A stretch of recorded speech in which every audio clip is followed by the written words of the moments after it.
میرے پاس ایک دفعہ ایک صاحب آئے, میرے اسٹوڈنٹ ہی تھے. انہوں نے کہا علی کہ سر آپ کے ساتھ اپنی میں نے بیٹی کی کاؤنسلنگ کرانی ہے, میٹرک میں اس کے ٹاپرز میں سے تھی اور فرسٹ ایئر میں اس کے نمبر جو ہے نا وہ بہت کم آئے ہیں. کہنے لگی کہ جی میری والدہ کو بیک بون کی انجری ہو گئی, میں اس وقت میٹرک کر کے بھی ہٹی تھی, تو مجھے انہوں نے کبھی میٹرک تک کچن کا دروازہ نہیں دیکھنے دیا. اچھا ٹھیک ہے کہ نہیں تو پڑھ. اب جب ان کو انجری ہوئی تو ظاہر ہے پہ میں گھر کی بڑی ہوں, تو میں پہلے دن جب چائے لے کر آئی تو نہ تو مجھے کسی نے چائے بنانی سکھائی تھی نہ چائے پروسنی سکھائی تھی. میں لے کر آئی تو میری والدہ بیڈ پہ لیٹے ہوئے سب کے سامنے مجھے ذلیل کرنے لگیں کہ تمہیں چائے پروسنے کی تمیز نہیں, تم دیکھتی نہیں ہو, تم ویسے میں کرتی ہوں, تم اندھی ہو. اچھا کہتی ہے وہاں سے وہ شروع ہوئیں اور انہوں نے پھر والد صاحب نے مجھے آ کے تھپڑ مارا مہمانوں کے سامنے.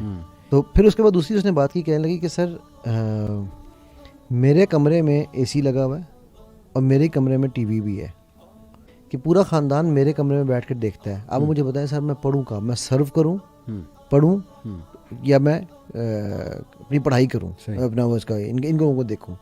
کہتی سر میں نے اس کا حل یہ نکالا ہے کہ جب مجھے اکیلا موقع ملتا ہے میں نیوڈیٹی دیکھتی ہوں اور میں اپنے آپ کو سیٹسفائی کرتی ہوں. فرسٹریشن ریلیف کہ میں ان کو تو کچھ نہیں کہہ سکتی. بالکل صحیح.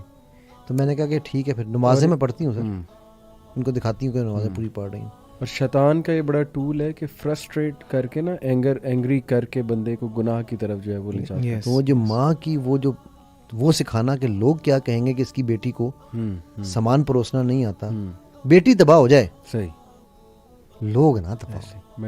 کہ پہلے بات شروع ہوتی ہے میسٹربیشن سے, then it goes to looking at pictures, پھر ایکسٹریم فارم آف اللہ معاف کرے pornography, then you need someone online تاکہ وہ آپ کے ساتھ بات کرے, چیٹنگ کرے, پھر یہ سیکسٹنگ تک بات جاتی ہے, اس کے بعد پھر یہ فزیکل ہونے تک بات جاتی ہے, اس کے بعد ایکسٹریم ایکٹس تک بات جاتی ہے, پھر شادی کے بعد بھی یہ گندی عادتیں جو ہیں انسان کی نہیں چھوڑتی. اور یہ ساری اب نارمل سیکشول بیہیویئر ہو جاتا ہے, اتنی ڈینجرس چیز ہے, ہمارے نوجوانوں کو یہ سوچنا چاہیے. دو اشعار پڑھنا چاہوں گا. ایک ہے کہ بہتر ہے دل کے ساتھ رہے پاسبان عقل, لیکن کبھی کبھی اسے تنہا بھی چھوڑ دے. تو ان بچوں کو نا تھوڑا سا کبھی کبھی آپ تنہا بھی چھوڑیں. اور دوسرا ہے کہ کھیلنے دیں انہیں عشق کی بازی, انشاء کا شعر ہے, میرا بڑا فیوریٹ ہے. کھیلنے دیں انہیں عشق کی بازی, کھیلیں گے تو سیکھیں گے.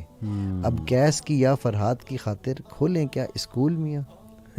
تو یہ ہے پیرنٹنگ کی ایڈوائس نمبر 1 میری, کہ parenting needs to be done with one eye closed.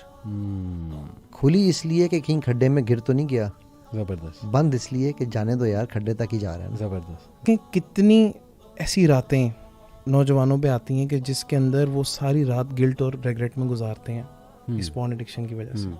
کہ اگر میں وہ راتیں کمپیئر کروں جس کے اندر آپ نے تہجد پڑھی تھی, یا وہ راتیں کمپیئر کروں کہ جس کے اندر آپ گناہ کے اندر ہیں, کیا وہ برابر بھی ہیں؟ یعنی کتنا بڑا فرق آپ دیکھیں گے. صحیح بات. So now is the time, ابھی آپ توبہ کر لیں, ابھی آپ یہ بات سمجھ جائیں اور یہ ایکسکیوز چھوڑ دیں کہ شادی کے بعد سب ٹھیک ہو جائے گا. جو بندہ شادی سے پہلے ٹھیک نہیں کر پا رہا وہ شادی کے بعد ٹھیک نہیں کر سکتا. ہر وہ انسان جو اس بیماری سے یا ان علتوں سے اپنی جان چھڑانا چاہتا ہے, یہ جان لے کہ اللہ سبحانہ وتعالیٰ آپ سے بہت زیادہ پیار کرتے ہیں. سبحان. کیوں؟